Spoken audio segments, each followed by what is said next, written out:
지난 40일간여간의 이 사순절의 여정이 이제 목적지에 도달했습니다. 오늘은 한 주간의 고난 주간의 마지막 날인 성금요일, 예수께서 십자가에서 숨을 거두신 날입니다. 우리가 보통 이미 돌아가신 부모님이나 혹은 가족의 기일을 지켜서 추모 예배를 드리고는 하죠. 고인의 삶을 추억하고 돌아보고 또 가슴 아파하고 슬퍼하고 눈물도 흘리지만 또 언젠가는 주님 다시 오실 그날에 만날 소망을 함께 또 나누며 기억하는 그런 추모 예배를 드립니다. 그런 점에서 이 성금요 예배는 우리 왕이신 예수님의 죽음을 기억하고 그분의 죽음의 의미를 다시금 우리에게 좀 되새기고 그 은혜에 감사하는 마치 추도 예배 같다고 할 것입니다. 하지만 동시에 그분의 은혜는 과거의 추억으로만 우리에게 다가오는 것이 아니라 지금 오늘날 이 순간에도 여전히 우리 안에 살아 숨쉬고 계시죠. 다만 오늘 이 순간 우리가 기억하고자 하는 것은 그분의 죽음의 순간입니다. 오늘 본문은 예수님께서 십자가에서 숨을 거두신 내용입니다. 고난주간 첫날 유대교 권력자들에게 체포되셨던 그 시점부터 빌라도의 재판을 거쳐서 십자가에서 숨을 거두기까지 채 24시간이 걸리지 않았습니다. 유대교 종교 권력자들이 어거지로 꾸며낸 유죄 판결과 그리고 사람들의 눈치를 보면서 정의보다는 실리를 선택한 그 빌라도의 십자가형 판결, 그리고 로마 군인과 사람들의 조롱, 비난, 지금 바로 그 모든 것들이 이렇게 예수님을 십자가에 매달려 있도록 만들었습니다. 물론 우리의 죄 때문이기도 하죠. 성경의 기록에 의하면 십자가에 달린 예수님께서는 총 7마디를 하셨습니다. 십자가 위에서 7마디라 해서 가상칠언이라고 하는데요. 그 중에 오늘 본문에는 2가지 말씀이 기록이 되어 있습니다. 우선 십자가에 달리신 우리 왕 예수님께서는 목마르다라고 말씀하셨어요. 오늘 본문 28절과 29절을 같이 한번 한 목소리로 합독하겠습니다. 그 후에 예수께서 모든 일이 이미 이루어진 줄 아시고 성경을 응하게 하려 하사 이르시되 내가 목마르다 하시니 거기 신 포도주가 가득히 담긴 그릇이 있는지라 사람들이 신 포도주를 적신 해면을 우슬초에 메어 예수의 입에 대니. 신 포도주는 포스카라고도 불리는데요, 식초처럼 아주 신 그런 음료입니다. 품질이 좀 낮은 와인에다가 물을 섞어가지고 희석을 한 것인데요, 갈증을 해소하거나 또 살균 효과, 또 통증을 좀 가라앉히는 그런 효과가 있습니다. 그래서 군인들이 일상적으로 마시던 음료인데요, 예수님께 이 음료를 준 것에 대해서 이게 과연 예수님에 대한 조롱이냐 아니면 예수님을 도와주려는 것이냐라고 의견이 2가지로 나뉩니다. 왜냐하면 신포도주를 주어서 예수의 목마름을 해결해주면 혹시나 예수가 기적을 일으켜서 저 십자가에서 내려오진 않을까, 무슨 엘리야나 이런 사람을 부르진 않을까, 그걸 구경하기 위해서 생명을 연장시키기 위한 것이었다고 보기도 하고요. 혹은 목마름과 고통을 호소하는 예수의 고통을 조금이라도 덜어주려는 그 선의의 의도로 한 것인가에 대해서도 의견이 있어요. 그것이 무엇이든 간에 지금 십자가에 달리신 예수님은 갈증을 느끼셨다는 겁니다. 복음서에서 우리가 만나는 예수님은 다른 사람들의 목마름과 그들의 배고픔을 해결해 주던 분이셨습니다. 우물가에서 만났던 사마리아 여인에게 내가 너에게 영원한 생수를 줄 수 있다, 이런 말씀도 하셨죠. 그랬던 분이 죽기 직전에 하신 말씀은 목마르다 라는 갈증의 호소였어요. 너무 약한 모습입니다. 죽는 순간까지 굴하지 않고 아주 의연하게 죽은 인류의 역사에는 위대한 위인들이 많이 있습니다. 그 어떤 고통도 참아내면서 의연하게 죽음의 길을 걸어간 사람들이 있어요. 그에 비해 예수님께서는 극심한 고통 때문에 갈증을 호소하셨다는 거예요. 고통 앞에서 너무나 약하디 약한 한 인간의 모습을 예수님은 드러내셨고 보여주셨어요. 얼마나 갈증이 느꼈으면 죽기 직전에 이 말씀을 하셨을까요? 성경은 예수님께서 갈증을 호소하신 것은 맞는데 그것이 목마름의 호소이기도 하지만 동시에 성경을 이루려고 했다고 얘기하고 있어요. 시편 69편 21절 우리말 성경을 보면 그들이 내가 목말라 한다고 식초를 마시게 했습니다 라는 구절이 있어요. 이것은 다윗의 시편으로 다윗이 굉장히 곤란한 처지에 처했을 때에 지은 시편의 내용인데요. 예수님께서 십자가에 돌아가시면서 이 시편의 말씀을 이루셨다는 거예요. 예수님은 이 신포도주를 받으신 후에 숨을 거두고 돌아가셨습니다. 오전 9시에 십자가에 매달리셨는데 오후 3시쯤 숨을 거두셨어요. 십자가에 달린 지 6시간 만에 죽었습니다. 대개 십자가형을 당하는 죄수들은 이것보다는 좀 오래 살았는데요.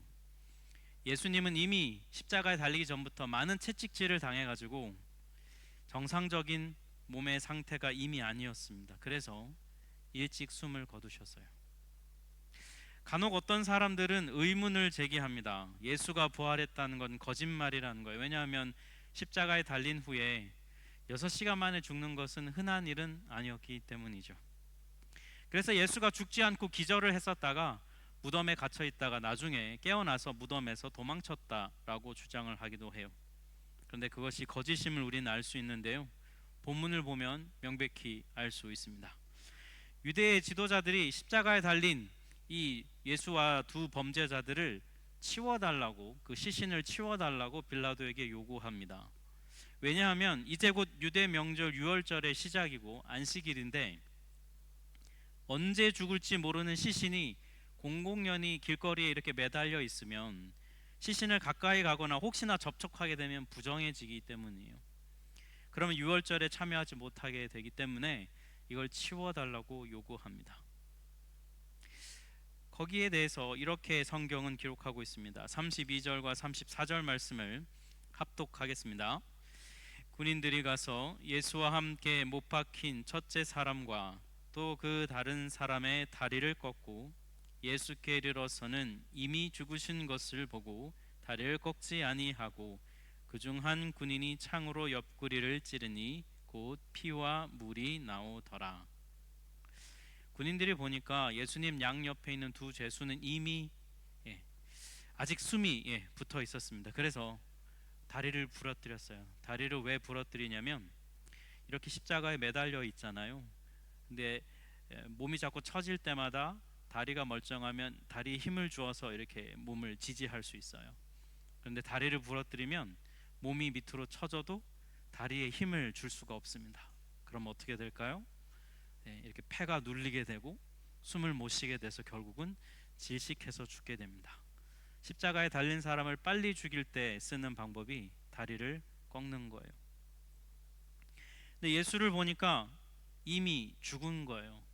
다리를 꺾을 필요가 없었습니다.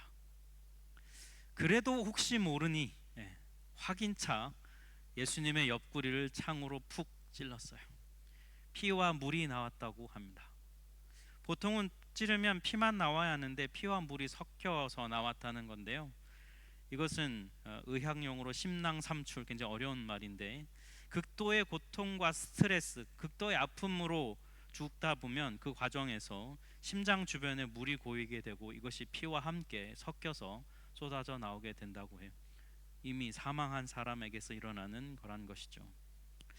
로마 군인들이 십자가형을 여러 번 이미 집행을 해본 사람들입니다. 그러니까 이 부분에서 실수가 없었어야 했습니다. 만약 실수로 십자가에 달려있는 사람이 죽지 않고 도망간다면 그 형을 집행한 군인이 똑같은 방법으로 죽게 되어 있었어요. 그러니까 자기 책임이기 때문에 굉장히 이 부분은 철저하게 확인을 했을 거예요. 로마 군인들이 예수님의 시신을 확인하는 이 내용조차도 그런데 구약 성경에 이미 기록이 되어 있다고 얘기합니다.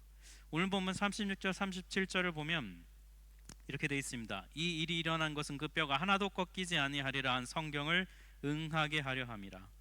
또 다른 성경에 보면 그들이 그 찌른 자를 보리라 했다. 자, 두 가지 성경의 내용이 다 이미 예언이 돼 있던 것이라고 하는데요.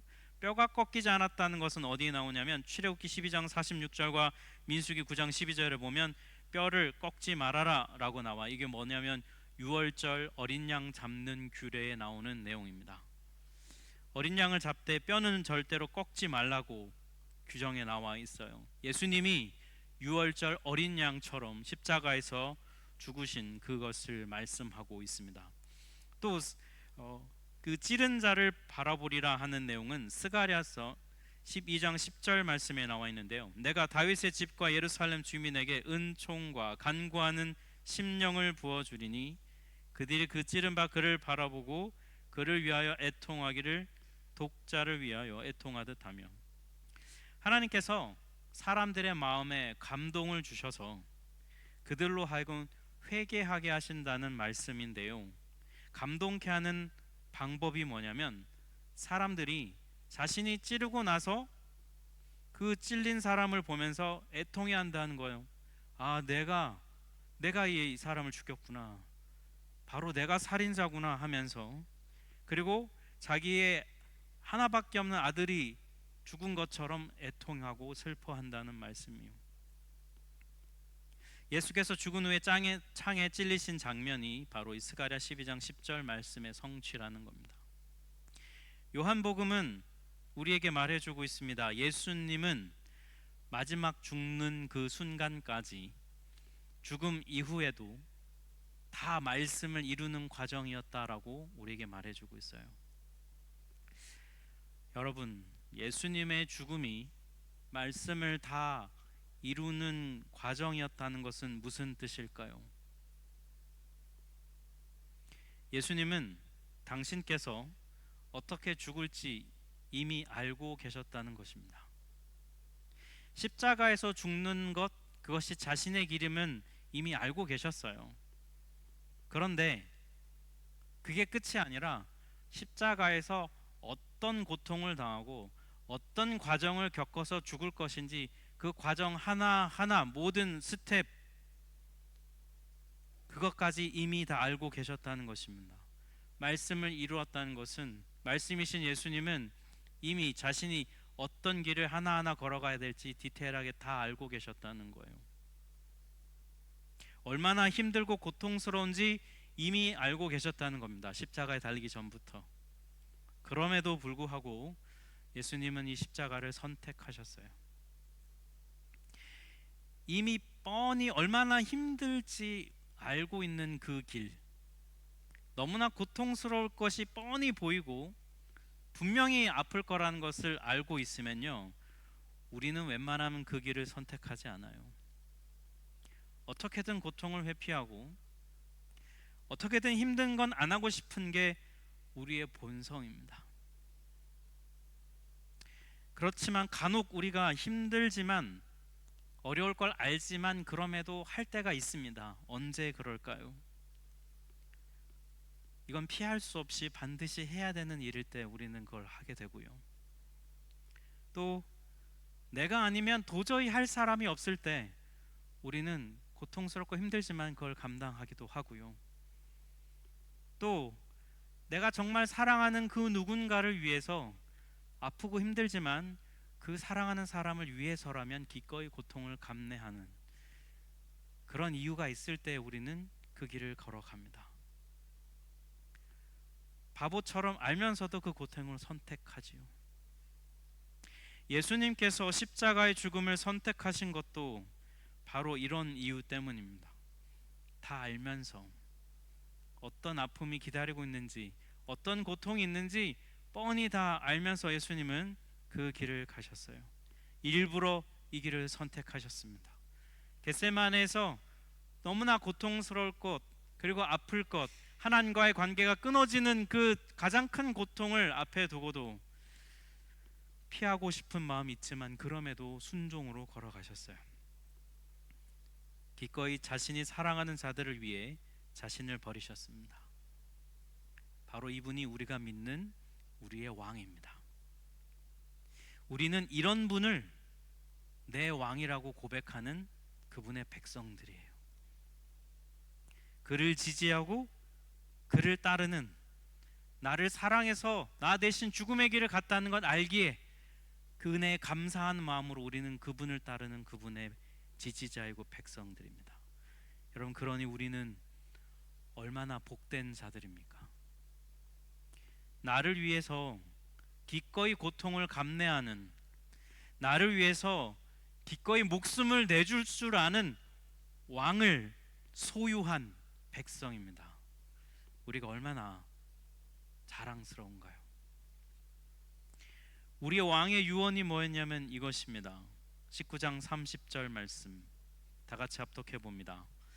다 이루었다 하시고 머리를 숙이니 영혼이 떠나가시니라. 그분은 다 이루셨어요. 정말로 다 이루셨습니다. 우리의 왕은 정말 맡은 바 그 역할을 완전히 다 온전히 이루셨습니다. 그분의 죽음으로 아버지의 뜻에 끝까지 순종해 내셨습니다. 죽기까지 순종함으로 성부 하나님이 맡기신 이 땅에서 임무를 완수해 내셨어요.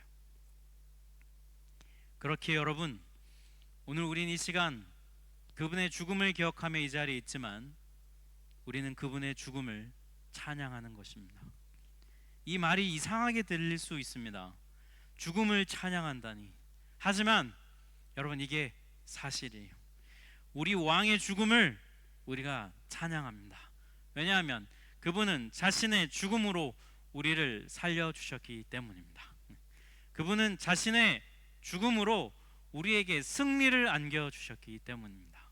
그분은 죽음으로 새로운 세상을 시작하셨습니다. 이 땅의 회복을 시작하셨습니다. 우리는 그분의 죽음에 가슴 아파하지만 동시에 그분의 죽음을 찬양하는 것입니다. 우리 시간 함께 우리 왕의 죽음을 소리 높여 찬양합시다. 우리 함께 찬양하겠습니다.